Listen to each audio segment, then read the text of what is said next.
pernah mewawancarai saya. Bapak mau masuk TV, cangkemmu ke ikhlas bola tera ikhlas. Ndak bapak ini serius, bukan serius ndak. Aku seneng jadi kayak kuno. Mbok nek tuwek menawa gelem, tapi menawa iki ketok ya mbok alam. Yang jelas iku aja warai seneng duit sik, tak ikhlas sik. Engko nek tabungan ikhlas wis akeh gak apa-apa. Ya saya kan banyak teman-teman wartawan nanti ya biasa ngaji sama saya atas nama dia tidak alim, tapi atas nama dia wartawan mungkin lebih kaya, lebih punya jaringan. Tapi kan saya juga tidak tipe kiai yang mudah terjebak popularitas. Alhamdulillah dididik bapak kula, guru kula dididik ikhlas. Ya biasa mawon kula jagoan mbek wartawan mbek sampean padha mawon. Kula niku wong ikhlas dadi sami mawon. Tak anggap padha-padha makhluk ngono. Dadi kula niku nggih kula ketemu menteri nggih biasa. Ya tidak pernah bangga nggih biasa. Atas nama dia pejabat saya rakyat itu. Sehingga saya harus hormat karena dia menteri saya rakyat. Tapi atas nama saya orang alim dia orang awam harus hormat saya. Itu perhitungan kula. Dadi kula niku jelas kula. Hakon teng ati kula njeneng ngoten tenan. Niku kula mboten ganggu. Sampai teman saya itu Bapak kok biasa-biasa saja. Saya itu pernah di satu acara kebetulan yang diundang itu menteri ya saya biasa saja. Ya bukan berarti sombong gitu, artinya ya gitu tadi. Saya pernah ditanya mahasiswa, Pak, menurut Anda studi banding ke Amerika, ke Australia itu gimana? Ya saya ini kan ulama, jangan tanya menurut Bapak gimana. Ya saya kalau ditanya ya tak jawab tidak pakai fikih. Jadi jangan tanya halal atau haram. Ya saya sebagai ulama, sebagai dai ya berharap akan baik-baik saja. Lo coba sekarang sampean pikir, kiai-kiai yang fanatik hukum, lanang wedok kumpul haram, belajar ning bumi kafir haram, munamuni haram. Tapi kiai sing ngeten iki mesti kaya Pak Kaji sing anake entuk SD-SB, paham? Artinya begini, saat ceritanya diwalik, alhamdulillah teng Australia kata Islam kata masjid, teng Amerika teng New York niku wonten tarekah Naksaban, mesti muni alhamdulillah. Sing nggawa padahal mahasiswa sing musuhe kiai mau paham. Islam ada di Amerika, di Australia, sehingga komunitas mahasiswa yang mereka tentu sering lanang wedok kumpul dan belajar di bumi kafir. Tapi nak wis kasil mesti kiai iki jawab alhamdulillah ning Australia ono Islam. Padahal mau fatwane haram, paham? Enggak jangan-jangan kayak guyonan, Pak Kaji anak jenengan tombok. Nauzubillah. Tapi angsal Pak Kaji.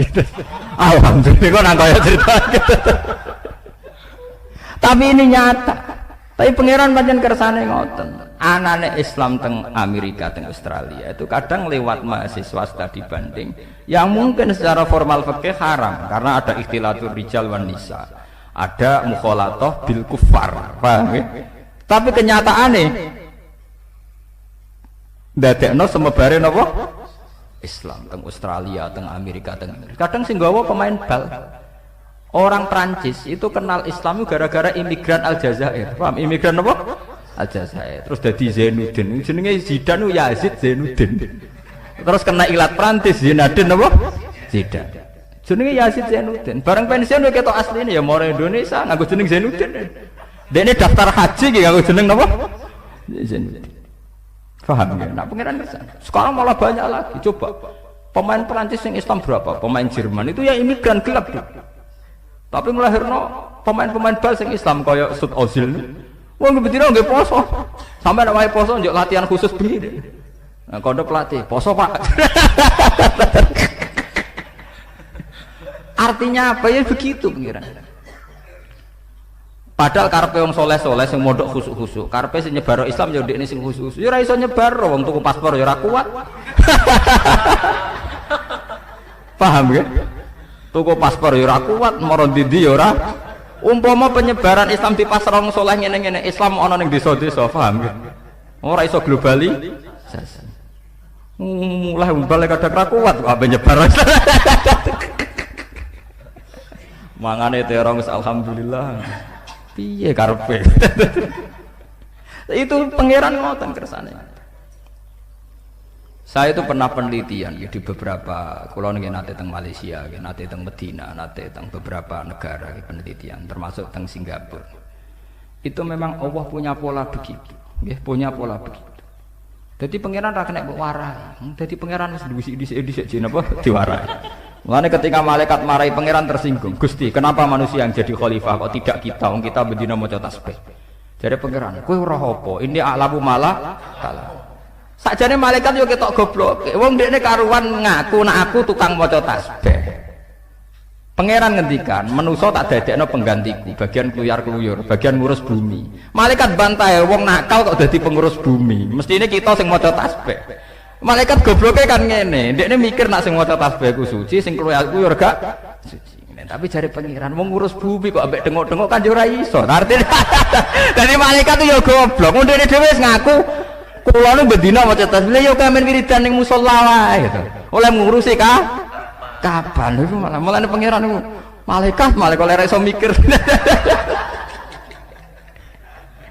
Padha wong saleh-saleh ning pondok ning kamar bar duha ngliwat bariku salat jamaah bariku jagungan mbek kancane ngono tok siklus uripe ngono tok paham nggih ya ora ro saiki ana kristenisasi ora ro ana perbudakan ya ora ro ana trafficking wanita-wanita diprostitusikno nggih napa ora angger kurma naudzubillah ngono tok lha modal ngono kabeh mimpin Islam ku piye carane paham modal astagfirullah apa-apaanan blok goblok paham nggih dadi soleh ngeten iku kudu mari paham nggih memang soleh dari segi dia ndak zina ndak kakean tingkah itu soleh tapi itu ndak punya masa depan paham nggih soleh tanpa keprospekan berarti kudu tobat modal astagfirullah kok mimpin donya. Padahal di luar kita ada trafficking, orang yang dulu TKW, yang ngiranya dikerjakan di restoran, tahu-tahu diperdagangkan seksual. Di mana-mana ada kriminalitas macam-macam. Bagaimana fenomena dunia yang kompleks ini kamu pimpin hanya karena kamu tukang soleh, tukang wiridan. Nanti jari pangeran malaikat, wana nusabbihu bihamdika nuqaddis lak. Jari pangeran ini alam wala ta'ala. Kowe roh apa? Nak kowe sedarane tukang maca tasbih ning kamar, artine kowe dhewe ngaku ora maro ndi, paham? Padahal wong mimpin kudu ning ndi? Ning ndi. Itu sama. Beberapa penyimpangan Islam di Inggris itu tidak bisa dijelaskan ketika ada klaim-klaim buruk terhadap Islam atau citra buruk terhadap Islam. Yang meluruskan tuh mahasiswa-mahasiswa yang dari India, dari Pakistan. Yang paling fenomenal ya kasus di Birmingham itu di Manchester itu. Seorang sarjana Ahmad Didat, dia sarjana Islam ke orang kebanyakan. Dia meluruskan stigma Islam yang ada di Inggris sehingga perdebatannya direkam di seluruh dunia. Yang terkenal Ahmad Didat debat Mbak Stanley Sinten Fisher, seorang pendeta dari Swedia berdebat dengan mahasiswa Islam dari India. Tapi hikmahnya besar. Sampai teng perdebatan itu langsung wonten mahasiswi saking Swiss masuk Islam. Ya karena pertanyaannya gitu. Bapak pendeta, apa betul Anda yakin Yesus itu Tuhan? Ya. Tapi Tuhan Anda manusia, ya pernah ke kamar mandi, pernah kemana-mana, ya iya namanya manusia. Nah, sudah sekarang Tuhan Anda, jadi Ahmad Didat, Tuhan saya terus baca surat Qul itu. Tuhan saya itu tidak punya sifat manusia, dia unggul, dia lam yalid wa lam yulad, dia tidak seperti manusia, dia super, pokoknya kayak manusia. Jadi mahasiswi saking Swiss, bocah wayu menarik, gaya untuk sugih. Saya lebih tertarik Tuhan Anda. Oleh masuk Islam itu dia aku kayak pacaran. Dia ini masuk Islam, saya lebih tertarik Tuhan Anda dari mereka. Akhirnya masuk Islam mereka sifat Tuhan yang versi Stanley Fisher dengan sifat Tuhan yang Ahmad Didat. Saya lebih tertarik Tuhan apa? Anda. Akhirnya masuk Islam, mereka lebih tertarik Tuhan Anda. Intinya begini, itu tidak mungkin santri gitu. Santri boyong rawani kok paham ngadepi keluargane rawani. Jadi kita misalnya ya kita yang mondok ya kula berharap mbok sing lega kok. Dadi wong saleh ora usah mutungan, paham. Ora usah mutungan, ora usah gremeng. Pokoke nikmati kesolehane sampeyan. Gusti kula wong saleh tapi ra iso kluyar-kluyur, mugi-mugi sing kluyar-kluyur entuk hidayate jenengan ora ya apik. Men fatwa wae. Fasik sithik-sithik menen apa? Fasik. Mulai kalau ditakoki Pak Bak, gimana hukumnya studi banding? Kan banyak mahasiswa yang ke Australia, ke Amerika. Kita jawab, ya saya berharap akan baik-baik saja. Nah takoki, lanang wedok, tapi kan lanang wedok kumpul. Lho hukumnya lanang wedok kumpul haram ora bergantung mahasiswa studi banding. Mahasiswa santri ning kamar tak lanang wedok kumpul ge haram. Iku ora sing terkait mbek studi napa? Banding. Lho lanang wedok kumpul haram iku ora gak terkait mbek studi banding. Ning ndi wae ge hukume napa? Iku ora hukum anjar, hukum kawak, iku paham. Jadi gak ngenteni fenomena urusan studi napa? Banding. Aku kiai pinter mbok akali yo. Saya sing takok akhirnya takok. Niku wartawan NTV ini pernah mewawancarai saya. Bapak mau masuk TV, cangkemmu ke ikhlas bola tera ikhlas. Ndak bapak ini serius, bukan serius ndak. Aku seneng dadi kiai kuno. Mbok nek tuwek menawa gelem, tapi menawa iki ketok ya apa alam. Ning jelas iku aja warai seneng dhuwit sik, tak ikhlas sik. Engko nek tabungan ikhlas wis akeh gak apa-apa. Ya saya kan banyak teman-teman wartawan nanti ya biasa ngaji sama saya atas nama dia tidak alim.